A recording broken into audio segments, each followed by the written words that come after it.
Yeah, Satan is awesome. But what makes me say that when he have done things like this?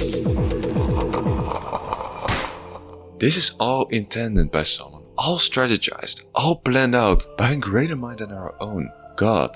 Satan is just another piece on the chessboard, fulfilling God's prophecies. I want you to look at the story of Job. Job was a righteous man. He had many riches, many animals, he had a beautiful wife and children. One day there was a conference in heaven, where God and his angels were talking about how things are run in heaven. But then Satan confronts God and offered him to take everything away from Job, because he believes that it is the only way that Job is faithful to God, because of all his goods. At first God was like, but he's a righteous man. But eventually he agreed, but specifically said to Satan, don't harm him. So Satan gets to earth, ruins Job's life. His wife got killed, his children, many of his servants, his animals, his house got destroyed, and even Job himself got ill. He didn't deserve any of this. It was all a big mystery. Later on, some friends of Job tried to explain and figure out why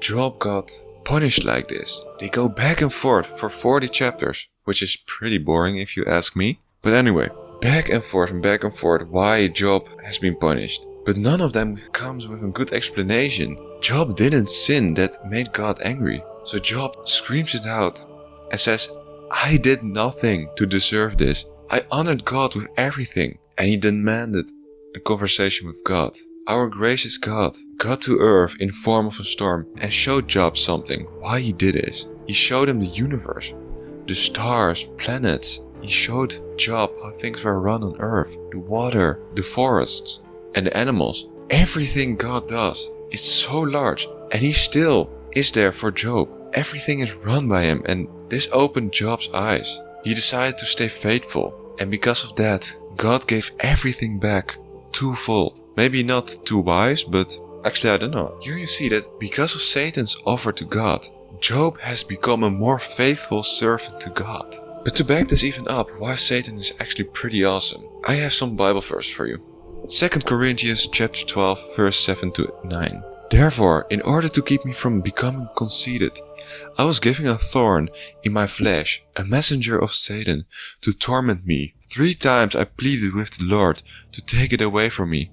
But he said to me, my grace is sufficient for you, for my power is made perfect in weakness. So, to put this in context, Paul speaks of a persistent problem, but this is all used by God to keep Paul humble and dependent on his grace. So even Satan's torment can be used to cultivate spiritual strength, humility and trust in God. Then I have another verse, Genesis chapter 5 verse 20.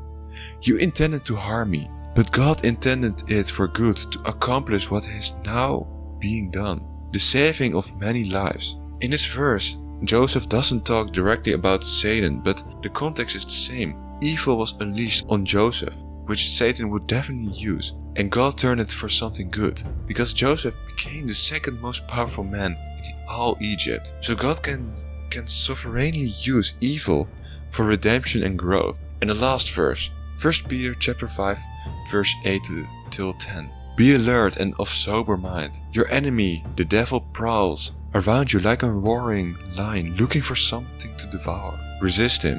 Stand firm in the faith, and the God of all grace will himself restore you and make you strong, firm and steadfast. To put this in context, Peter once warns us of the devil's attacks, but assures believers that God will use this for our strengthening. Resistance leads to spiritual strength and restoration from God. All these 3 verses, and there are many more actually, assure us that Satan's schemes, Satan's temptation is actually intended to remove us from God. God uses it to his own advantage to bring us nearer to God. So you see how awesome Satan actually is, because he's just a pawn on the chessboard. So yes, Satan is evil, but evil doesn't mean you're not awesome. Look at all the great superhero movies.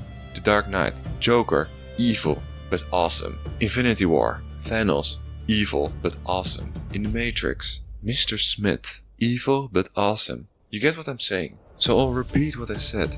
Evil doesn't mean you're not awesome. And yes, Satan will try his best, even to get you separated from God. And therefore, I want you to join our brotherhood and let's grow in Christ together. Because we're not the way of the world, we're the way of man. And we'll be waiting on the other side to grow with you in Christ. Peace.